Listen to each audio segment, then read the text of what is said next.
কেমন আছো তুমি? ভালো আছো? আসসালামু আলাইকুম এভরিওয়ান, সবাই কেমন আছেন? আশা করছি আল্লাহর রহমতে সবাই ভালো আছেন। আজ আমি ভালো আছি সে কথাটা বলতে পারছি না, কেননা আমার মনটা অনেক বেশি খারাপ।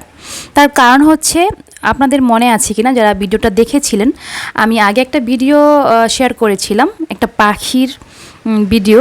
মানে পাখি আমার ঘরে বাসা বেঁধেছে, নানা রকম কথাবার্তা নিয়ে ভালো লাগার কিছু মুহূর্ত শেয়ার করেছিলাম। তো দেখতে পাচ্ছেন এই সেই পাখিগুলোর মধ্যে একটা পাখি। পাখি কিন্তু 3টা বাচ্চা ছিল, একটা পাখির বাচ্চা মরে গেছে, সে কারণে মনটা প্রথমত খারাপ। দ্বিতীয়ত কেন খারাপ সেটা ভিডিও শেষ মুহূর্তে অবশ্যই জানাবো। তো দেখতে পাচ্ছেন পাখিগুলো অনেকটা ছোট ছিল, তখন দেখেছিলেন কিভাবে হা হা করে খাবার খাচ্ছিল, আর এখন এতটা বড় হয়ে গেছে। তো এই তো আমি পাখি নিয়ে দুষ্টামি করছিলাম। দুষ্টামি অবশ্য আমি কখনই হাত দিয়ে নেইনি, কেননা আমি জানি যে পাখির গায়ে হাত দিলে পাখি অনেকটা ভয় পায়।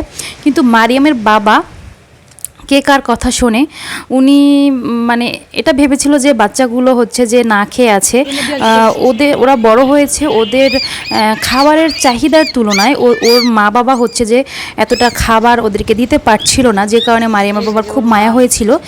সে কারণে তিনি হাত দিয়ে বাসা থেকে পাখি নিয়ে তারপর যে খাওয়াতে এনেছিল বাসায়। তো দেখতেই পাচ্ছেন যে পাখির মা চলে আসছে, কীভাবে ছটফট করছে। তো আমি ভাবলাম যে পাখির বাসায় পাখিটাকে বসিয়ে দিয়ে আসি। তো আমি দেখলাম যে একটা পাখিও আরেকটা পাখি বাসা থেকে নেমে গিয়েছে। মানে ওরা এতটাই ভয় পেয়েছে, একটাকে হাত দিয়ে ধরার কারণে আরেকটাও নেমে গিয়েছে। তো আমি চেষ্টা করছি পাখির বাসায় পাখি তুলে দেওয়ার জন্য। দেখুন দেখতে পাচ্ছেন ওরা এতটাই ভয় পেয়েছে, একদম মানে হাত থেকে ছিটকে পড়ে যে এই যে শুধু লুকাচ্ছে। মানে পাখির বাসায় হাত দেওয়ার পরে অবস্থাটা এমন হয়েছে যে ওই পাখি ভয়ে আর ওই বাসায় বসতেই চাইছে না। আরেকটা পাখিও নেমে গেছে। তো আমি চেষ্টা করছি পাখিগুলোকে বাসায় বসিয়ে দেওয়ার। একদম শেষ মুহূর্তে যেটা হয়েছে সেটা একদম কল্পনার বাইরে, আমি কখনো ভাবতে পারিনি এমনটা হবে। তো দেখতে পাচ্ছেন আমি চেষ্টা করছি পাখিগুলোকে তুলে দেওয়ার। ওরা সবসময় মানে পেটে ক্ষুধা থাকে, সেজন্য মায়ের বাবা চেষ্টা করছিল, কিন্তু হিতে বিপরীত হয়েছে। দেখতে পাচ্ছেন এই যে দেখানোর চেষ্টা করছি, পাখিগুলো কিন্তু উড়ে চলে গেছে, এই যে চলে গেছে, আর ফিরে আসেনি পাখিগুলো। বিশ্বাস করবেন কি না, আমার এতটা খারাপ লেগেছে, বারান্দায় আসলেই কেমন যেন একটা শূন্যতা কাজ করতো আমার মধ্যে।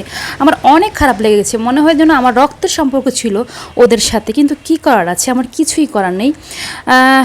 ওরা যেখানেই থাকুক ভালো থাকুক, আমি দোয়া করি। এবং প্লিজ আপনারা সকলে ওদের জন্য দোয়া করবেন যেন ওরা যেখানে থাকে ভালো থাকে। তো আমি আজ এখানেই বেঁধে নিচ্ছি। আল্লাহ হাফিজ, আসসালামু আলাইকুম।